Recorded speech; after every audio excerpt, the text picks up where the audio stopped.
दोस्तों आदाब, मेरा नाम सलीम आज़ाद है और आप देख रहे हैं यूट्यूब चैनल ग्लोबल बाउंड्री।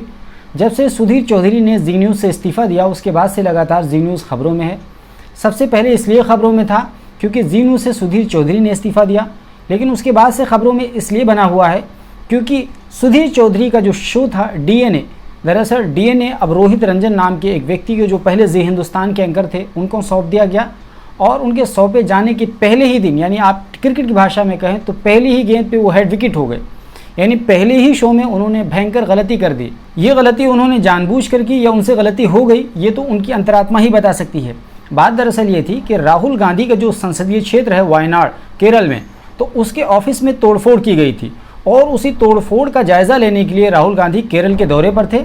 और उसके बाद में राहुल गांधी ने मीडिया को एड्रेस करते हुए कहा कि जिन लड़कों ने तोड़फोड़ की है दरअसल वो बच्चे हैं, हम उनके प्रति किसी तरह के कोई घृणा या नाराज़गी नहीं रखते हैं।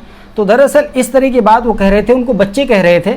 और इसी बात को जी न्यूज़ ने पकड़ करके उदयपुर की घटना से जोड़ दिया और ये बता दिया कि राहुल गांधी उस दर्जी के कातिलों को बच्चे कह रहे हैं। यानी इस तरीके की कहाँ की बात कहाँ ला करके जोड़ दिया और एक ऐसी बात को जो बिल्कुल नॉर्मल सी बात थी उसको एक सनसनी मचाने के लिए, क्योंकि राहुल गांधी विपक्ष के बड़े नेता हैं तो जाहिर सी बात है उनकी बात इस तरीके से पेश की जाएगी तो और ज़्यादा हंगामा होगा, शायद टीआरपी वगैरह और ज़्यादा बेहतर आएगी। तो इस तरीके से करने की वजह से राहुल गांधी की एक तरीके से छवि धूमिल करने की कोशिश की गई। अब इतना करना था कि ये जी न्यूज़ पर खुद भारी पड़ गया और इतना भारी पड़ गया कि कांग्रेस के नेताओं ने एंकर रोहित रंजन के खिलाफ एफआईआर तक दर्ज करा दिया। यही नहीं बल्कि कांग्रेस के कार्यकर्ताओं ने नोएडा फिल्म सिटी सेक्टर 16 यानी जी न्यूज़ के दफ्तर के बाहर बड़े पैमाने पर एहतजाज किया। जी न्यूज़ झूठा है, जी न्यूज़ को बैन करो, फेक न्यूज़ फैलाना बंद करो, जी न्यूज़ मुर्दाबाद, इस जैसे नारे गूंजने लगे और ये हंगामा काफ़ी देर तक चलता रहा। जब बात ज़्यादा बढ़ गई तो एंकर रोहित रंजन ने माफ़ी मांगी। उन्होंने ट्वीट कर लिखा, कल हमारे शो डीएनए में राहुल गांधी का बयान उदयपुर की घटना से जोड़कर गलत संदर्भ में चला दिया गया। ये एक मानवीय भूल थी जिसके लिए हमारी टीम क्षमा प्रार्थी है, हम इसके लिए खेद जताते हैं। आपको बताते चलें कि दरअसल न्यूज़ चैनलों में जिन्होंने भी काम किया है उनको पता है कि न्यूज़ कितनी छटनी के बाद एंकर के डेस्क तक पहुंचती है और फिर वो स्क्रीन के माध्यम से दर्शकों तक पहुंचती है।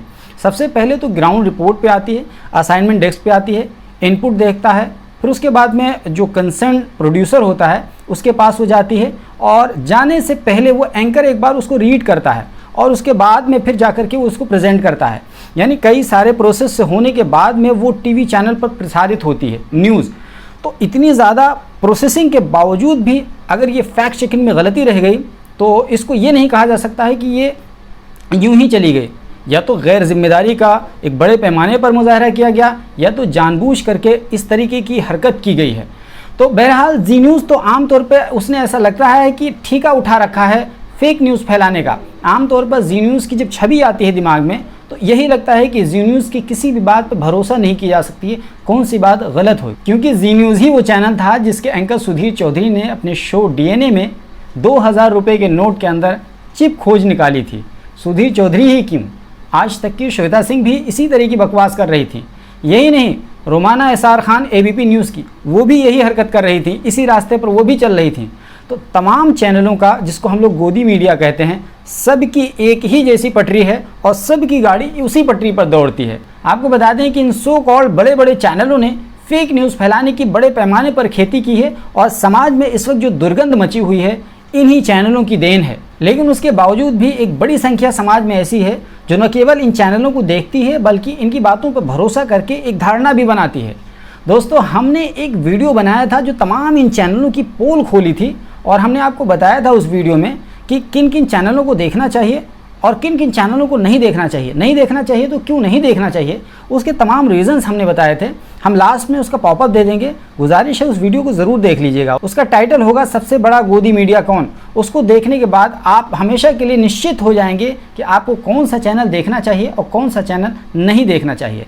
और हाँ, हमारे चैनल पर अगर पहली बार आए हैं तो ज़रूर सब्सक्राइब कर लीजिए, बगल में घंटी का निशान बना होगा उसको दबाकर ऑल पे सेट कर लीजिए ताकि जैसे ही मैं वीडियो अपलोड करूँ फ़ौरन इसकी जानकारी आपको मिल जाए। Alpha hospital and trauma centre, engineering college चौराहा, सीतापुर रोड, लखनऊ।